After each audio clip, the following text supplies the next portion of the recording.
Hi everyone, this is Kartik और आज के वीडियो का ये 5 से 6 मिनट का वीडियो आपके लाइफ का बहुत ज्यादा इंपॉर्टेंट होने वाला है, क्योंकि आज हम लोग प्लानिंग करने वाले हैं क्या आपकी फिनेंशियल प्लानिंग होनी चाहिए फ्यूचर को लेके। अगर आज मुझे आप सुन रहे हो तो अगर आपने ये प्लानिंग आज आपने नहीं करी तो आज से 5 साल बाद अगर मैं इस रूल को अगर फॉलो करता हूँ और आप नहीं करते हैं तो आप मेरे से और जो भी दूसरा पर्सन है अगर वो इस रूल को फॉलो कर रहा है तो वो आपसे 5 साल बाद 10 साल बाद वो बहुत ज्यादा आगे रहेंगे एक छोटा सा इन्वेस्ट करके। मैं आज आपको बताऊंगा कि क्या म्यूचुअल फंड है और इसके बारे में आपने भी सुना होगा म्यूचुअल फंड अब इंडिया में किस तरह से ग्रो कर रही है और किस तरह से लोग इसमें इन्वेस्टमेंट कर रहे हैं अपने फ्यूचर को लेकर, ताकि फ्यूचर में वो जो सपना देख रहे हैं आसानी से उस चीज को अचीव कर सके और उस पर काम कर सके। तो आज से आप 5 साल बाद आप जिस चीज के लिए सपना देख रहे हैं, अगर आज से आपने इस चीज के बारे में नहीं सोचा तो आपका सपना कभी हकीकत नहीं होगा।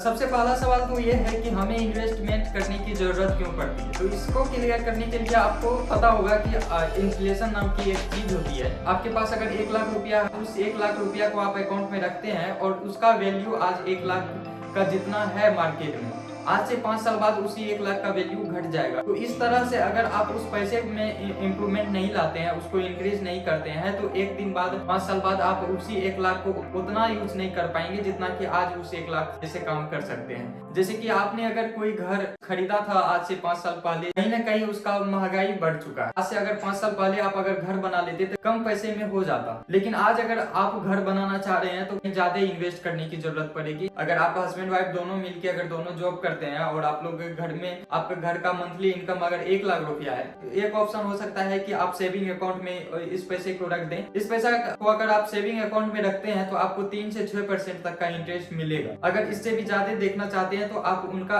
एफडी करवा लें। एफडी होता है फिक्स डिपॉजिट, जिसमें आप 7% तक इंटरेस्ट मिल सकता है। ये इन्फ्लेशन का जो रेट होता है ना मार्केट में, ये हमेशा एफडी से ज्यादा ही होता है। अगर आप अगर फिक्स डिपॉजिट कराते हैं और वहां पे आपको 7% तक का इंटरेस्ट मिलता है, फिर भी वो लमसम हो जाता है जो आज का इन्फ्लेशन के रेट के हिसाब से। लेकिन आप ग्रोथ चाहते हैं अपने पैसे में, आप अपने पैसे को अच्छी जगह इन्वेस्ट कर सकते हैं। अब एफडी के बाद आता है एक ऑप्शन आरडी। आरडी में ये होता है कि जो आप मंथली पैसा को जोड़ते जाते हैं, उसमें 5,000 10,000 रुपया आप उसमें मंथली जोड़ते जाते हैं, तो वो भी एक आरडी फिक्स डिपॉजिट की तरह ही होता है।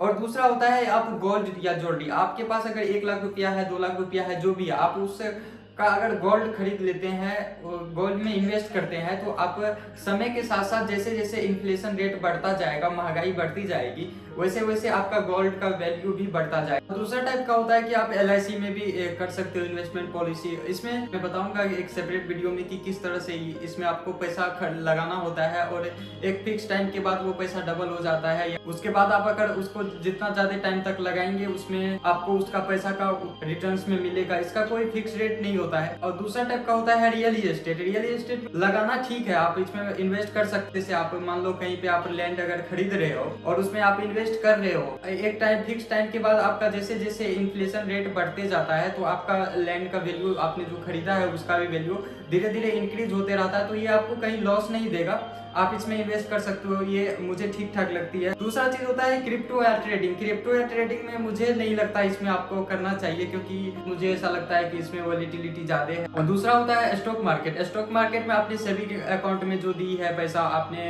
एफडी जो करवाई है पैसे का, वो पैसा कहीं कंपनी जो होती है वो यहाँ पे स्टॉक मार्केट में पैसा इन्वेस्ट कर रहे होते हैं। अब सबसे जो ज्यादा इंपॉर्टेंट है और जो मेरा आज के वीडियो का टॉपिक है म्यूचुअल फंड। म्यूचुअल फंड क्या एक फंड होती है जिसमें कि लोग इसमें पैसा लगाते हैं, बहुत सारे लोग इसमें पैसा लगाते हैं। इसमें एक AMC कंपनी होती है, एसेट मैनेजमेंट कंपनी, जैसे कि आप अगर ICICI, HDFC, axis bank, Kotak bank, तो इसके अंदर फंड मैनेजर होते हैं। वो आपको समय समय पे बता देते हैं कि अभी कौन सा फंड जो है लॉन्च किया गया है मार्केट में। जैसे कि आप अगर आप पैसा लगाते हैं तो आपको फंड मैनेजर बताएगा कि आपका पैसा कहाँ लगाया जा रहा है, डेट में लगाया जा रहा है, इक्विटी में लगाया जा रहा है या हाइब्रिड में लगाया जा रहा है। दूसरा होता है कि आप अगर इस AMC कंपनी में आप अगर पैसा इन्वेस्ट करते हैं, आपको अगर इंटरेस्ट ये दे रहा है तो उसके बदले में ये कुछ आपको ना चार्ज भी करता है, जिसको इन्फ्लेशन रेट कहते हैं। इन्फ्लेशन रेट का मतलब है जो आप अगर 1000 रुपया आप अगर कंपनी में इन्वेस्ट कर रहे हो तो आपको ये 990 रुपीज ही आपको इन्वेस्ट करेगा। 10 रुपीज जो है, एक मैं एग्जांपल लेके चल रहा हूँ, 10 रुपीज ये कट कर लेता है, जिसको इन्फ्लेशन रेट कहते हैं। उसमें ये इन्फ्लेशन रेट जो है 0 से 1.5% तक वेरी कर सकता है। इस डिपेंड करता है कि आप कहाँ पे इन्वेस्ट कर रहे हो और किस टाइम पे, और आपको कितना % रिटर्न एक्सपेक्ट कर रहे हो अपने इन्वेस्टमेंट से। इससे पहले कि आगे बढ़े आपको एक चीज समझनी पड़ेगी, RRT। RRT होती है रिटर्न्स, रिस्क एंड टाइम। अगर आप रिटर्न्स अगर आप ज्यादा एक्सपेक्ट कर रहे हो तो आपका वहाँ पे रिस्क भी ज्यादा बढ़ जाता है। इसको इस तरह से आप समझ लीजिए कि आप अगर कहीं पे 10,000 रुपया रिटर्न्स चाह रहे हो तो आपको हो सकता है कि आपको 8,000 9,000 तक का आपको लॉस भी सहना पड़े। तो उसमें आप अगर जितना रिटर्न्स चाह रहे हो आपको उतना ज्यादा रिस्क का भी वहाँ पे संभावना बढ़ जाता है। आपका टाइम अगर ज्यादा है तो वहाँ पे रिस्क भी कम हो जाता है, रिटर्न्स का भी प्रोबेबिलिटी बढ़ जाता है। तो आपको देखना पड़ेगा यहाँ पे रिटर्न्स जो है डायरेक्टली प्रोपोर्शनल है रिस्क के, और वहाँ पे अगर टाइम को आप इंक्रीज करते हो तो ये दोनों चीजें बेनिफिट की तरफ आ जाता है, रिस्क कम हो जाएगा आपका। दूसरा हम लोग बात करेंगे क्या टाइप के म्यूचुअल फंड होते हैं। म्यूचुअल फंड में आप एक टाइप का होता है डेट। अगर आप डेट में पैसा इन्वेस्ट कर रहे हो तो ये पैसा आपको ना सरकारी फंड में जाएगा, जैसे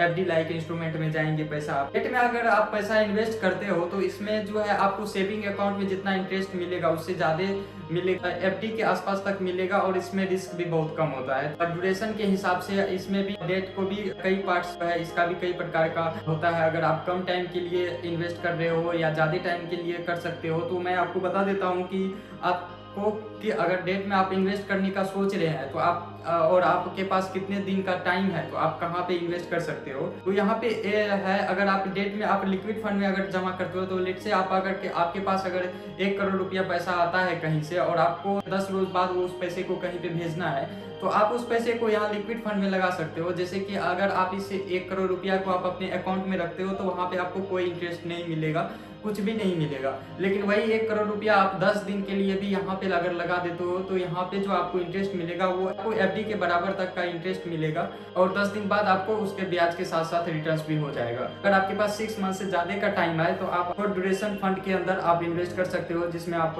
उसके हिसाब से आपको रिटर्न्स मिल रहे होंगे। आप उसके बाद आता है लो ड्यूरेशन फंड। इसमें आपको अगर 9 महीना से ज्यादा का समय है तो आप इस लो ड्यूरेशन फंड में भी इन्वेस्ट कर सकते हो।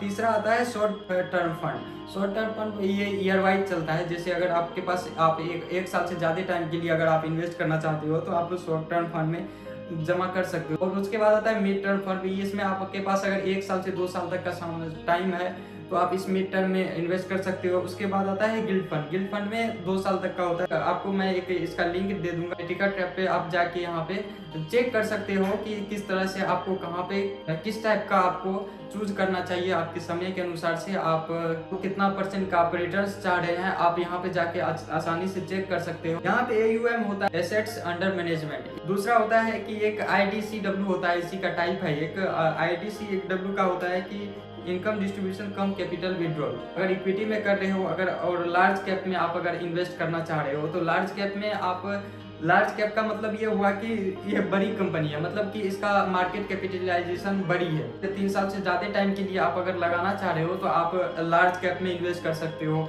दूसरा है मिड टर्म। मिड टर्म में आप अगर 5 साल से आपके पास ज्यादा टाइम है तो आप मिड टर्म में कर सकते हो। 7 साल से अगर ज्यादा टाइम तक का समय है आपके पास तो आप स्मॉल कैप में इन्वेस्ट कर सकते हो। अब एक होता है, इसी में एक टाइप होता है मल्टी और दूसरा होता है फ्लेक्सी। मल्टी मतलब हो गया क्या, जो आपको मिड टर्म में भी कुछ पैसा जाएगा, स्मॉल में भी जाएगा, लेकिन और लार्ज कैप में भी कुछ ना कुछ पैसा जा रहा होगा। मिड टर्म में, मल्टी में भी एक टाइप का होता है फ्लेक्सी कैप। फ्लेक्सी कैप में आपको कंपनी ये नहीं बताएगा कि आपको वो पैसा कहाँ कितना % लगा रहा है, लेकिन फ्लेक्सी में ये होता है कि आपको हो सकता है कि आप जितना पैसा इन्वेस्ट कर रहे हो उसका 60% आपको लार्ज कैप में लगा दे और 40% अदर 2 में लगा दे, स्मॉल में और मिड कैप में। लेकिन मल्टी में ये नहीं होता है। मल्टी में एक फिक्स नंबर ऑफ इन्वेस्ट जो है वो तीनों में करते हैं। फ्लेक्सी में ये वेरी करते रहता है, वो कहीं भी कितना भी पैसा इन्वेस्ट कर सकता है।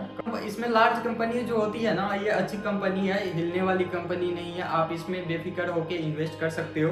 म्यूचुअल फंड में तीसरा टाइप आता है हाइब्रिड। हाइब्रिड का भी कई प्रकार है। इसमें एग्रेसिव हाइब्रिड। एग्रेसिव हाइब्रिड का मतलब है कि जितना परसेंट आप इन्वेस्ट करते हो उसका 60% पैसा स्टॉक्स में जाएगा, बाकी 40% इक्विटी में जाएगा। और दूसरा होता है multi asset allocation. Multi asset allocation वो होता है जिसमें आपके पैसा को कई तरह के एसेट्स में पैसा लगा देंगे कंपनी। अब आता है इक्विटी सेविंग। इसमें स्टॉक में भी आपका पैसा लगता है, एफडी लाइक इंस्ट्रूमेंट में भी लगता है पैसा, बॉन्ड्स में भी पैसा लग रहे होते हैं। तो आर्बिट्रेज वो होता है कि जिसमें आपने cash market and future market का भाव अलग अलग होता है। एक एग्जांपल लेके समझते हैं। आपने एक शेयर देखा, लेट से आप रिलायंस का एक शेयर देखा, उसका शेयर चल रहा है 1000 रुपये का और उसका फ्यूचर मार्केट 1050 का चल रहा है। ये जो है फंड मैनेजर पे डिपेंड करता है। ये टाइम के साथ साथ ये वेरी भी करता है। अगर आप 2000 का देखते हो तो उसी का फ्यूचर मार्केट में आप 2001 का देखते हो, आपको लग रहा होगा कि 1 रुपये का मात्र डिफरेंस आया। लेकिन जब ये लोग डील करते हैं तो हजारों करोड़ों में करते हैं और ये 1-1 रुपया का डिफरेंस ना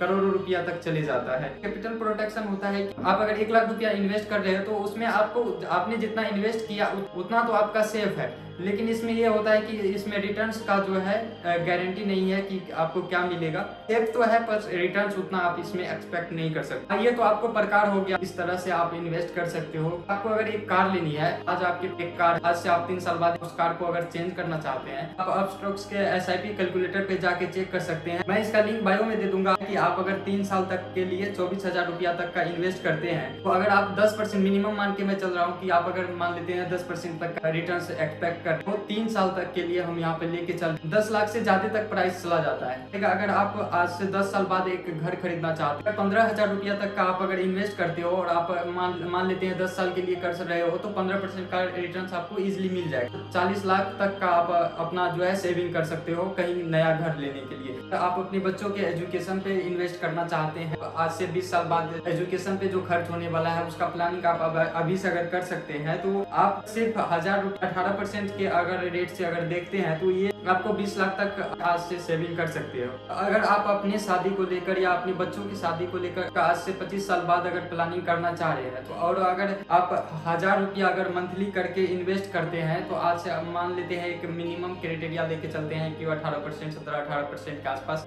आप रिटर्न एक्सपेक्ट कर रहे हैं। इससे आप 50 लाख तक का आप सेविंग कर सकते हो 25 साल तक के अंदर। ये अगर आप अपने रिटायरमेंट का आज से 30 साल तक का अगर मान के चलते, जो मेरा सबसे मेन था यहाँ पे कि 500 रुपया भी अगर मंथली आप अगर इन्वेस्ट कर रहे हो आज से और 30 साल तक इन्वेस्ट करते रहते हो तो इसका सेविंग 1 करोड़ रुपया तक कर सकते हो। अगर एक मिनिमम रिटर्न्स एक्सपेक्ट करके चले कि 20% तक का मिनिमम अगर एक्सपेक्ट करे, आप SIP कैलकुलेटर पे देख सकते हो कि ये किस तरह से है। अगर यही परसेंटेज अगर ये 25% हो जाता है तो यही 1 करोड़ रुपया आपका 4 करोड़ में कन्वर्ट हो सकता है। इन सारे पैसों को जोड़े 24,000 है, 15,000 है, तो ये लगभग में 41-42 हजार के आसपास अगर मंथली आप इन्वेस्ट कर रहे हो अपने फ्यूचर को लेके। अगर आपका 1 लाख है अगर मिनिमम इनकम है आपके घर का और उसमें 41-42 हजार रुपया मंथली आप यहाँ इन्वेस्ट कर रहे हो अपने फ्यूचर प्लानिंग को लेकर, आपको किसी चीज की जरूरत ही नहीं पड़ेगी। ना आपको अपने बच्चों के बारे में सोचना है, उसके ना एजुकेशन के बारे में सोचना है, ना शादी के बारे में सोचना है,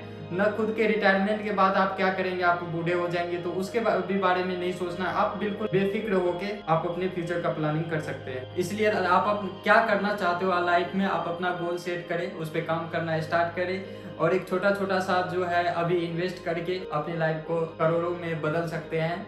बस यही मेरा आज का वीडियो का गोल था। आई होप आपको ये वीडियो पसंद आई होगी। अगर पसंद आई है तो अपने दोस्तों से शेयर कर देना ताकि उसको भी थोड़ा बहुत एक विजन क्लियर हो जाए अपने गोल को लेके। मिलते हैं नेक्स्ट वीडियो में।